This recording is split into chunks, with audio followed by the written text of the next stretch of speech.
नमस्कार साथियों, स्वागत है आपका स्टडी फॉर सिविल सर्विस के यूट्यूब प्लेटफॉर्म पर। और ये जो हेडिंग लगी है ये है सिलकियारा टनल कोलैप्स्ड। उत्तरकाशी जिला है एक उत्तराखंड में, वहाँ पर एक सुरंग का निर्माण कार्य जारी है। दिवाली वाले दिन सुबह 5:30 बजे उस टनल का एक हिस्सा नीचे की तरफ धंस जाता है और उसमें करीब 40 मजदूर फंस जाते हैं। ये टनल एक खास चीज़ों को ध्यान में रख के बनाई जा रही है कि जो हमारा जो चार धाम प्रोजेक्ट है, इसको हम ऑल वेदर रोड से कनेक्ट करना चाह रहे हैं, उसमें किसी प्रकार की कोई बाधा ना आए और सफ़र सुगमता से 12 महीने चलाया जा सके। तो जो चार धाम है, जिसको हम छोटा चार धाम भी कहते हैं उत्तराखंड में, ये यमुनोत्री, गंगोत्री, बद्रीनाथ और केदारनाथ को माना जाता है। तो यहाँ पर तीर्थ यात्रियों की अच्छी खासी भीड़ लगभग साल भर बनी रहती है, लेकिन साल के कुछ ऐसे महीने हैं जहाँ पर बर्फ़बारी काफ़ी ज़्यादा होती है, दिसंबर और जनवरी के महीने में। तो उन वजहों से श्रद्धालुओं का आना लगभग कम हो जाता है या नहीं के बराबर हो जाता है। तो इस महत्वाकांक्षी परियोजना को कैबिनेट की अप्रूवल मिलने के बाद इसको स्टार्ट कर दिया गया था और 4 साल का समय इसके अंतर्गत तय किया गया था। इस टनल की लंबाई लगभग 4.531 किलोमीटर्स की है, लेकिन दुर्भाग्यपूर्ण तरीके से इस संडे को, पिछले संडे को, जिस दिन दिवाली थी, 5:30 बजे जैसे ही हम सुरंग के अंदर जाते हैं तो लगभग 200 मीटर के अंदर हम देखते हैं कि एक बड़ा हिस्सा उसका धंस जाता है। इस पे अभी तक राहत और बचाव कार्य जारी है अभी तक, और उन 40 मजदूरों को अभी तक सुरक्षित बाहर नहीं निकाला जा सका है, जो कि एक बहुत बड़ी चुनौती बना हुआ है। तो इसके लिए हमें कुछ चीज़ें जाननी होंगी, जैसे कुछ तस्वीरें देख लीजिए आप। ये रहा वो रेस्क्यू ऑपरेशन जिसकी तस्वीर आपको ये दिखाई दे रही है। काफ़ी चौड़ी रोड बनाई जाएगी 2 लेन की, टनल्स के थ्रू होते हुए। समझ रहे हैं बात को? टनल के थ्रू होते हुए ये रोड निकलनी है, तो जाहिर सी बात है कि इसकी चौड़ाई काफ़ी ज़्यादा होगी, और जब ये कोलैप्स हुई होगी तो काफ़ी मजदूर में फंस गए होंगे।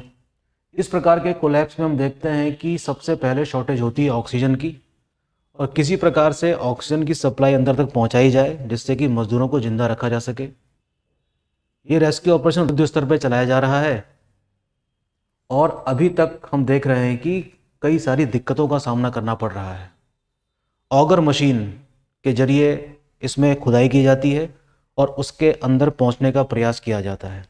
तो न्यूज़पेपर की सुर्खियों में ये खबर बनी हुई है और बहुत ही चिंताजनक स्थिति बनी हुई है कि किस प्रकार से ये मजदूर बाहर आएंगे। इन सब चीज़ों को जानने के लिए हमारे लिए ये जानना भी ज़रूरी है कि ये जो चार धाम हैं उत्तराखंड के, इनकी क्या इम्पोर्टेंस है और यहाँ तक पहुँचने के लिए सरकार और कौन कौन से उपाय कर रही है श्रद्धालुओं के लिए। तो सिलकियारा टनल एग्ज़ाम के पॉइंट ऑफ व्यू से अगर हम समझें इसको, तो उत्तराखंड में है। उत्तराखंड का कौन सा जिला? उत्तरकाशी। उत्तरकाशी डिस्ट्रिक्ट में ये टनल बननी है, जिसकी लंबाई लगभग 4.5 किलोमीटर की है और 12 नवंबर सुबह 5:30 बजे सुबह ये टनल धंस जाती है। बहुत बड़ा हादसा है ये। फिलहाल मरने की कोई खबर नहीं है, लेकिन आप समझ सकते हैं कि जिस स्थान पर इतनी बड़ी टनल खोदी जा रही है वो कोई और स्थान नहीं, हिमालय है, हिमालयन रीजन है। और हिमालयन रीजन को इस तरीके से अगर हम उसकी इको सेंसिटिव जोन में जाकर वहाँ एनवायरनमेंट को नुकसान पहुँचाएंगे तो ये सारी दुर्घटनाएं होनी ही हैं। ये दुर्घटना इसी का परिणाम है।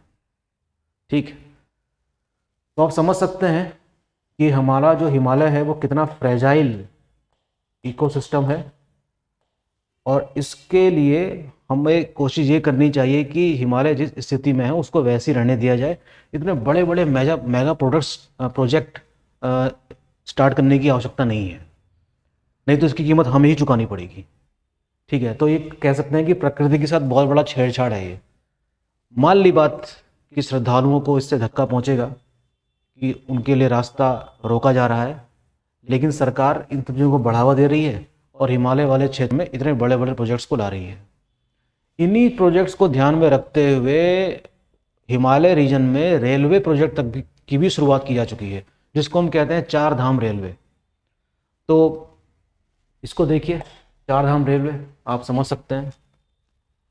ठीक, ये देखिए चार धाम रेलवे का मतलब यहाँ पर है, जो ये छोटा चार धाम है ना उत्तराखंड में, उसको आपस में जोड़ने से है ये छोटा चार Dham. The Char Dham railway, the Indian railway under construction this railway line, किसको जोड़ना है? चार छोटे चार धाम को। ये छोटे चार धाम कौन से हैं? छोटे चार धाम किसको माना जाता है उत्तराखंड में? यमुनोत्री, जमुनोत्री, बद्रीनाथ और केदारनाथ को। तो ये कुछ मौजूदा स्थिति है रेलवे लाइन की इस प्रोजेक्ट के अंतर्गत, जो एग्जाम में आ सकती है क्वेश्चंस के रूप में। देखेंगे रायवाला जंक्शन रेलवे स्टेशन, एक लाइन यहाँ से गई है। ऋषिकेश कर्णप्रयाग लाइन काफ़ी चर्चा में थी, कर्णप्रयाग तक रेल को पहुँचाने के लिए, इज ऑलरेडी अंडर कंस्ट्रक्शन। ठीक है, तो द रेलवे नेटवर्क बियॉन्ड योग नागरी ऋषिकेश रेलवे स्टेशन, ये एक इम्पॉर्टेंट है। Char Dham railway will consist of two different railway lines, दो रेलवे लाइन के अंतर्गत चार धाम रेलवे काम करेगी। One taking off from existing rail head at Doiwala, देखिए गंगोत्री जैसी ऊंचाई तक रेलवे को पहुंचाने की कवायद की जा रही है। आप समझ सकते हैं कि कितना खतरनाक काम है ये। फिलहाल मैं व्यक्तिगत रूप से इस प्रोजेक्ट को समर्थन नहीं देता हूं, लेकिन कई सारी चीज़ों को अगर हम कह सकते हैं कि अगर सस्टेनेबल डेवलपमेंट को ध्यान में रखकर चीज़ें करी जाएं तब इस प्रोजेक्ट को आगे बढ़ाना चाहिए। लेकिन रेलवे लाइन आप समझ सकते हैं कितना बड़ा मेगा प्रोजेक्ट है, पहाड़ों में किस प्रकार से नुकसान पहुंचा सकता है। ठीक है, तो व्यक्तिगत रूप से मैं तो इसके पक्ष में नहीं हूँ। तीर्थ यात्रा पैदल ही होनी चाहिए जहाँ तक मैं समझ रहा हूँ। ठीक, तो गंगोत्री यमुनोत्री की ये लाइन्स हैं, आप इन सब चीज़ों को अपने इंटरनेट में देखकर पढ़िए, समझिए, और यहाँ से काफ़ी क्वेश्चंस आने की संभावना है। वैसे देख लीजिए इतना बड़ा ये रेलवे प्रोजेक्ट है। ठीक है, once this railway line is completed, India China border will be closer to the rest of India by railways. The time taken to reach the strategic border military station from Delhi will be reduced by providing safe and quick mobility. तो हम समझ सकते हैं कि चलो इसको चारधाम को ध्यान में रखकर ही नहीं, सामरिक दृष्टि से भी अगर हम देखें तो चाइना अगर हिमालयन रीजन तक रेलवे लाइन बना सकता है तो इंडिया क्यों नहीं। जो भी है, लेकिन प्रकृति से छेड़छाड़ करके हम ये काम कर रहे हैं, जिसकी कीमत हो सकता है हमको समय समय पर चुकानी पड़ती ही है। ओके, तो होपफुली सिलक्यारा टनल जो कोलैप्स हुई है उसमें राहत और बचाव कार्य में तेज़ी लाई जाएगी और उन 40 मजदूरों को सुरक्षित निकाल लिया जाएगा। ठीक है, आज के लेक्चर में इतना ही। Thank you.